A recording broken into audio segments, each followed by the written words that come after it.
Okay, have you ever been a callous ass?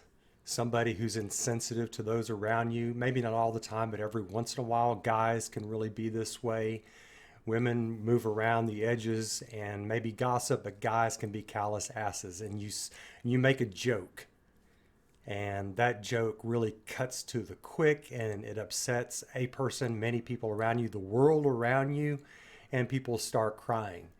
And then you see that they're crying. It does affect you. Eventually, you realize what you did. You start crying. When you start crying, they get their revenge. They start laughing at you because you're crying because you're a callous ass and was insensitive.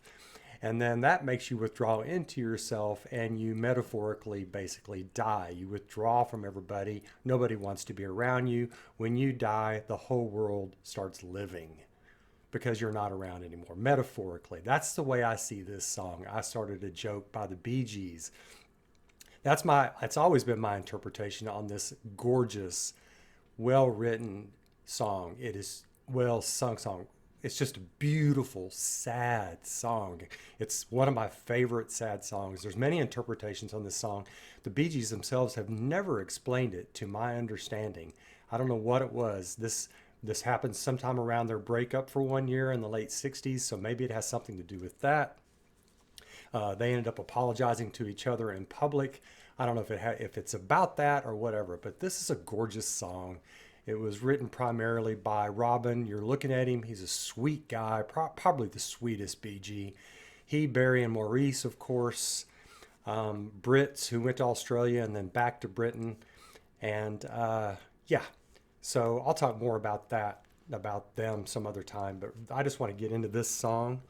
This is such a lovely song. This was 1997 in Las Vegas for the boys, 30 years after they started becoming popular in Australia as teenagers. And I think Barry may have been 20 or 21 by then. But anyway, so here we go with I Started a Joke and the wonderful Robin leading off the boys.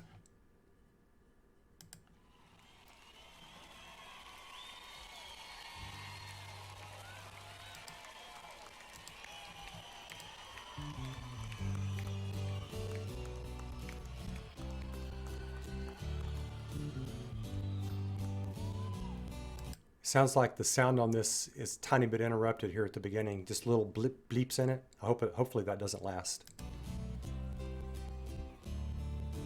I started a joke which started the whole world crying. I'm going to back it up 10 just to listen to his voice. I just love his voice. He has some sort of nasal quality in his voice that reaches down and grabs your soul, doesn't it? Let's listen to him start that over again.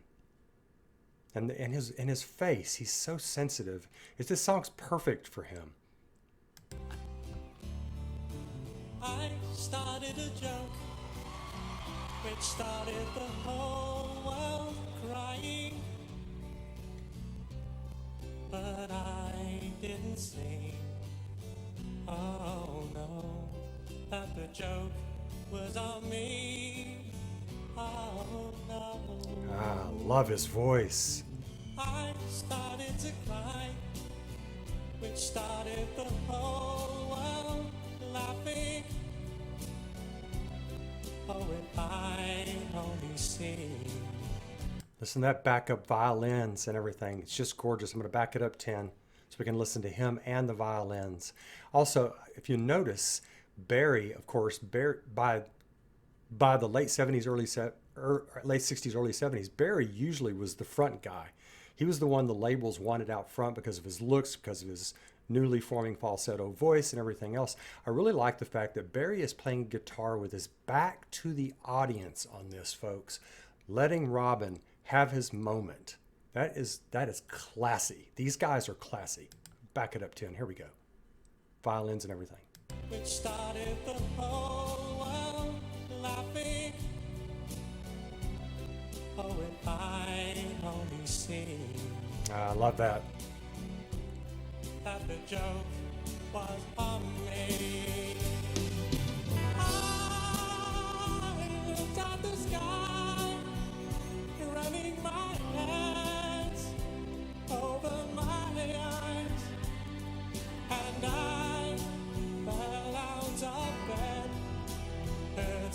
my head from things that I'd said,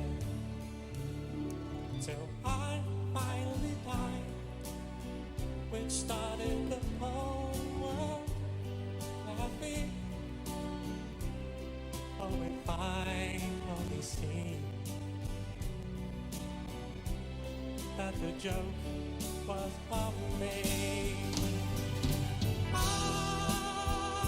looked at the sky, running my hands over my eyes, and I fell out of bed, hurting my head from things that I'd said, till I finally died, which started the whole world living. Oh, if I only see that the joke was on me. Oh, no, that the joke was on me.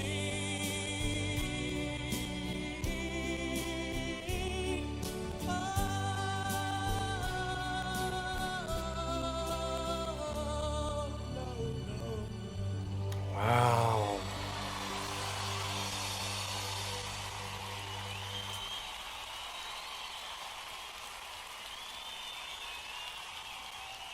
I just love Robin Gibb. I love Robin Gibb. What a gorgeous personality this man had, and what a gorgeous song. I was going to stop it more times, but I just couldn't stop it. The flow, the is just so moving on this. And I love the violin backups. I love the fact that Barry gave him his moment. I love Maurice having a great time on the synth. This it's really I kind of almost teared up a little bit because of course Robin passed away 15 years after this, and the story is that his son actually played this song. It was one of Robin's favorites. Played this song at Robin's funeral. And if that doesn't bring tears to your eyes, my friends. So this, you know, there aren't that many times in music where you feel like the singer is heartfelt. Like, boy, something happened, you know? Something really happened to make him write this song and sing it with such passion and emotional reflection and impact. And this song is it. And I love the little nuanced changes he did on this to make it even greater than the album version on this. I mean, and just seeing his face, like right here, he has such emotion in his face. He is the most emotional face, exuberant, or he's putting his emotions out there more even than Barry and Maurice. And I love them all. I just love these guys are a class act, and perhaps the best harmonizing group of all time, frankly, in my book. So yeah, I started a joke. I mean, when I'm in a certain mood, this is a song I put on, and part of the reason is just to hear Robin. And you know, I think every one of us has been callous at some moment in our lives. I know I was several times in my teens and early 20s, and I really regretted things that I said, had to chastise myself. And this song to me is about that. It's like, yeah, you're going to suffer. You're going to suffer with relationships if you do that kind of thing. And then you're going to die. So your soul's going to die temporarily, hopefully, and everybody's going to be laughing, and everybody's going to start living because you got what you deserved. That's the way I see this song. But I just can't even imagine Robin ever being insensitive. I would imagine he was. Obviously, we all are at some point. But if he was, he wrote about it and he owned up to it. And boy, does he sing it just so gorgeously. The song came out in the late 60s. I think it was 69. And yeah, I'll talk more about the Bee Gees, just their background and everything else. This was recommended to me by Paul Hoffmaster. So thank you very much, Paul. I appreciate it. I'd been meaning to do this song for quite some time, and then Paul reminded me. So anyway, I look forward to hearing what y'all have to say about this moving performance and any of your reflections on it. And in the meantime, take care of yourselves. Talk to you soon. Bye.